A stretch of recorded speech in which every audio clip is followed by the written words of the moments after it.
तो जैसा कि लास्ट एपिसोड में हमने देखा था कि चांगशन और शुआन का बॉन्ड अब काफी डीप हो चुका है, जिसके चलते चांगशन के इनर डीमंस पूरी तरह से खत्म हो गए क्योंकि उसे अब अपनी फैमिली मिल गई थी। साथ ही साथ मास्टर एच ह्यूमन रॉल्म और टाइलियो रॉल्म को एक साथ जोड़ना चाहते थे ताकि दोनों की दोनों रॉल्म्स फ्यूचर में सेफ रह पाए। लेकिन तभी वहाँ पर हेवन रॉल्म के एक मिस्टीरियस बंदी ने आकर मास्टर एच पर अटैक करना शुरू कर दिए। इस बंदी के पास केओटिक स्पेस की पावर थी, जिसकी मदद से उसने पहले भी कई सारे रॉल्म्स को डिस्ट्रॉय किया था, मगर अब वो मास्टर एचन की हथेली पर ट्रैप हो गई।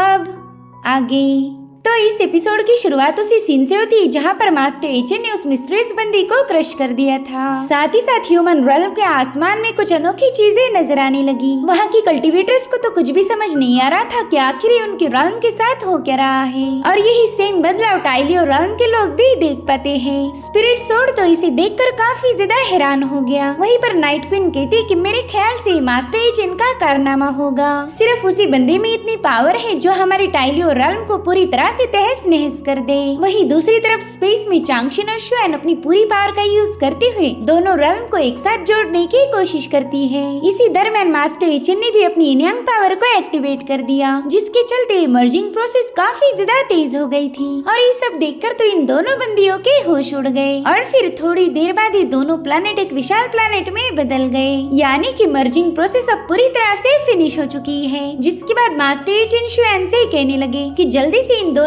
रॉल्म को इत्तिला कर दो कि हमने इन दोनों रॉल्म को एक साथ क्यों जोड़ा है। तो शुआन जल्दी से अपनी पावर्स का यूज करते हुए ह्यूमन रॉल्म और टाइलियो रॉल्म के लोगों को बताने लगी कि मैं ह्यूमन रॉल्म की एम्परर शुआन हूँ। मैंने और टाइलियो रॉल्म के एम्परर चांगशन ने हमारे मास्टर की मदद से इन दोनों प्लैनेट को हमेशा हमेशा के लिए एक साथ जोड़ दिया है। आज के बाद हम दोनों प्लैनेट में कोई कंपटीशन नहीं होगा, बल्कि हम दोनों प्लैनेट के लोग एक साथ ही प्रॉस्पर करने की कोशिश करेंगे। इतना ही नहीं, फ्यूचर में होने वाले बैटल को हम एक साथ फाइट करेंगे ताकि दुश्मन हमारे प्लैनेट की तरफ आंख उठाकर भी ना देख पाए। वेल, इस कंबाइंड वर्ड का नाम है हुआंगटियान। आज के बाद हमारा ये प्लैनेट हुआंगटियान नाम से ही जाना जाएगा। अब सब काम निपटने के बाद हम शाह और किंग शुआन को देख पाते हैं, जो कि डम्पलिंग्स पर इस कदर टूट पड़ी थी मानो इन्होंने जिंदगी में कभी खाना ना खाया हो। उनका खाने का स्पीड देखकर तो उनकी टीम काफी ज्यादा हैरान हो गई। मास्टर एचन भी अपने भुक्कड़ डिसाइपल्स को काफी अच्छे से ऑब्जर्व कर रहे थे और उतने में एरियल आलस देते हुए कहने लगी कि जब कोई काम ना हो तभी तो जिंदगी जीने का मजा है। मुझे तो बस आराम करते हुए बैठना काफी ज्यादा अच्छा लगता है। और तभी उसे उन एलियन डीमंस की याद आई। वो मास्टर एचन से कह रही थी कि वो लोग काफी ज्यादा खतरनाक है। उस बंदे ने तो आपको मरने से पहले ही धमकी दी थी कि उसके हेवन रॉल्म के लोग आपको जिंदा नहीं छोड़ेंगे। जिस पर मास्टर एचन कहते अरे वो तो एक मामूली सी जोकर थी, तुम उसकी बातों को बिल्कुल दिल पर मत लगाओ। और उसी वक्त एरियल को एक नए टास्क का नोटिफिकेशन मिल जाता है। वो मास्टर एचन से कह रही थी कि अरे मुझे तो लगा था हमारे सारे काम पूरे हो गए, लेकिन अभी भी एक टास्क बाकी है। दरअसल सिस्टम मास्टर एचन को बता रही थी कि उन्हें टाइम ट्रैवल के लॉर्ड चिनशियान को अपना डिसाइपल बनाना होगा। इस टास्क को लेकर एरियल काफी ज्यादा कंफ्यूज थी। वो कहती मास्टर मुझे तो लगा था कि मायरिया रॉल्म और हेवन सब सेफ है, अब इनमें कोई बैटल नहीं होगी, लेकिन मेरे ख्याल से खतरा अभी भी टला नहीं। वहीं पर मास्टर एचन तो इस नई बंदी चिनशियान को लेकर काफी ज्यादा एक्साइटेड थे क्योंकि ये बंदी टाइम और स्पेस को कंट्रोल करने के लिए पैदा हुई थी, इसलिए उन्होंने जल्दी से इस टास्क को एक्सेप्ट कर लिया। अब वो अपनी सभी डिसाइपल्स को बताने लगे कि मैं अब यहाँ पर रुक नहीं सकता, मुझे एक नए मिशन के लिए दूसरी दुनिया में जाना होगा। ये सुनकर ये सभी लड़कियाँ काफी ज्यादा चौंक गयी। उन्हें तो लगा था कि अब मास्टर एचन हमेशा उनके साथ रहेंगे, लेकिन मास्टर एचन एक सुप्रीम डेटी होने की वजह से उनकी जिम्मेदारियाँ कभी खत्म नहीं होगी। साथ ही साथ मास्टर एचन शुआन को एक डिस्क भी दे देते हैं, जिसका यूज करके ये लोग बड़ी आराम से इस नई रॉल्म में आ जा सकते थे। मास्टर एचन उन्हें बताते हैं कि जब तक यहाँ पर पॉसिबल है तब तक कल्टीवेट करते रहो, और जब तुम अपर लेवल पर पहुँच जाओ फिर इस रॉल्म में आ जाना। तुम्हारी आगे की सारी ट्रेनिंग इसी प्लैनेट पर होगी। तो शुआन मास्टर एचन से प्रॉमिस करती है कि वो मन लगाकर कल्टीवेट करेंगे, और फिर एक बार लेवल अप हो जाए तो फिर वो अपने सभी जूनियर्स को लेकर इस प्लैनेट पर पहुँच जाएगी। चांगशन तो इमोशनल होकर मास्टर एचन के गले लग गई। वो कह रही थी मास्टर मुझे आपका जाना बिल्कुल भी बर्दाश्त नहीं हो रहा। तो मास्टर एचिन उसे प्यार से समझाते हुए कहने लगे कि मैं तुमसे वादा करता हूँ कि जल्दी हमारी मुलाकात होगी। मगर फिर भी चांगशन के आंसू नहीं रुकते। वो बिल्कुल नहीं चाहती थी कि मास्टर एचिन उससे दूर चले जाए। वहीं पर मास्टर एचिन शा और किंग शुआन को बताने लगे कि जब तक मैं वापस नहीं आता तब तक तुम दोनों मन लगाकर प्रैक्टिस करो। मेरे वापस आने तक तुम दोनों को भी हेवन ह्यूमन राउंड पर ब्रेक थ्रू कर लेना है।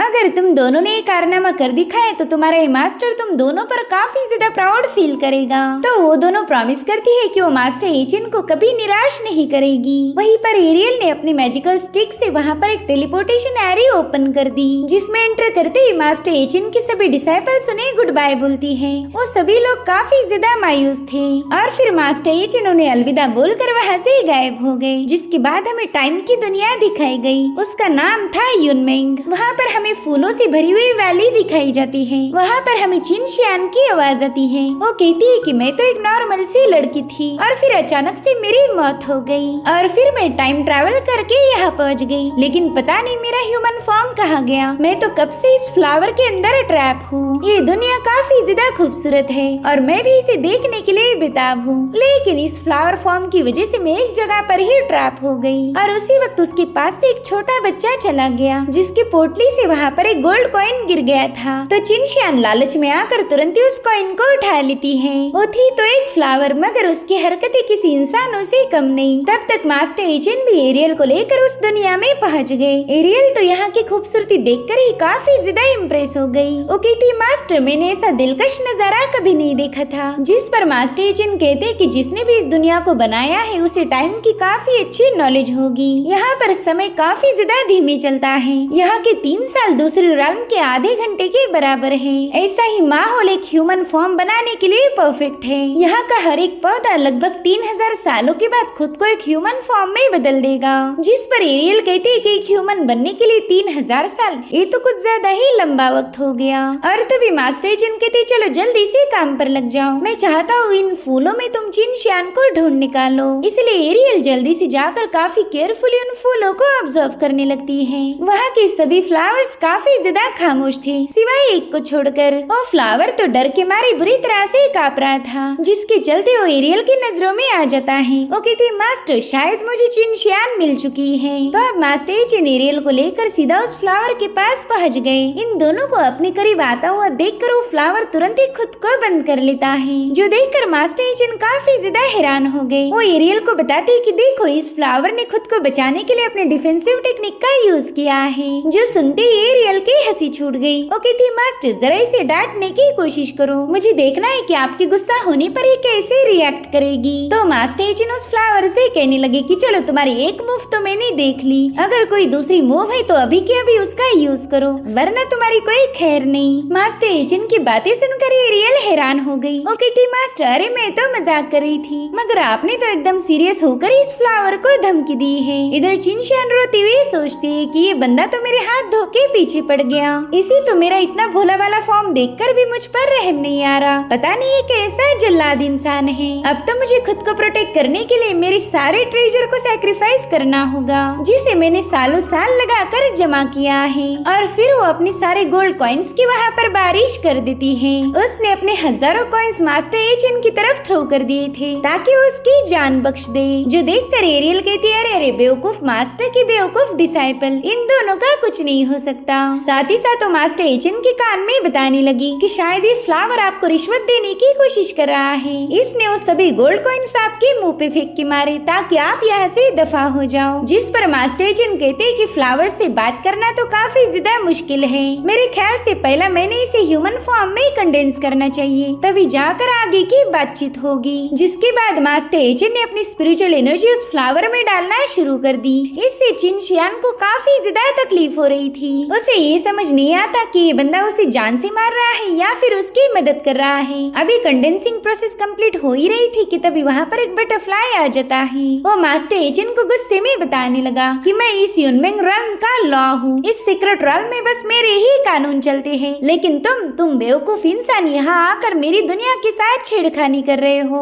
अब तुम्हें इस डिस्ट्रक्शन की सजा मिलेगी, जो कि है सजाए मौत। जिसके बाद उस बटरफ्लाई ने मास्टर एचिन पर कई सारे स्लैश अटैक किए। तब तक मास्टर एचिन ने अपने सामने एक डिवाइस निकाल लिया था। उसका यूज करते हुए मास्टर एचिन समय को पीछे करने लगे, जिसके चलते उस बटरफ्लाई के अटैक वहीं पर रुक गए थे। साथ ही साथ वो बटरफ्लाई भी मास्टर एचिन के टाइम फॉर्मेशन में बुरी तरह से ट्रैप हो गई, जिसमें से वो चाहकर भी बाहर नहीं निकल सकता था और फाइनली उसकी वहीं पर मौत हो गई। ये सब देखकर एरियल तो हैरान हो गई कि मास्टर एचिन टाइम के रूल्स को भी कंट्रोल कर सकते हैं। मीनवाइल मास्टर एचिन ने अपनी कंडेंसिंग प्रोसेस को भी कंप्लीट कर लिया, जिसके चलते वो फ्लावर धीरे धीरे गायब होकर एक गोल्डन रोशनी में बदल गया। जिन शियान तो इस ट्रांसफॉर्मेशन से काफी ज्यादा खुश थी। वो कह रही थी, वाह, थोड़ी देर में मैं एक ह्यूमन में बदल जाऊंगी। अब तो मुझे 3000 सालों तक इंतजार करने की कोई जरूरत नहीं। अब अगले सीन में हमें ग्रीन अंडरवर्ल्ड दिखाया जाता है, जहाँ पर हम देख पाते हैं कि कई सारे ह्यूमंस को ट्रैप किया गया है। वो सभी लोग मदद की गुहार लगा रहे थे कि प्लीज हमें आजाद कर दो, मगर यहाँ पर उनकी सुनने वाला कोई नहीं। उतने में एक बंदा आकर अपने गॉड लॉर्ड को ग्रीट करता है। वो कह रहा था कि मैं आपके लिए एक खबर लेके आया हूँ। दरअसल यहाँ पर मास्टर एचिन आ चुका है और उसने आते ही हमारे लॉ बटरफ्लाई को डिस्ट्रॉय कर दिया। इतना ही नहीं, उसने ह्यूमन और टाइलियो रॉल्म को हमेशा के लिए एक साथ जोड़ दिया है,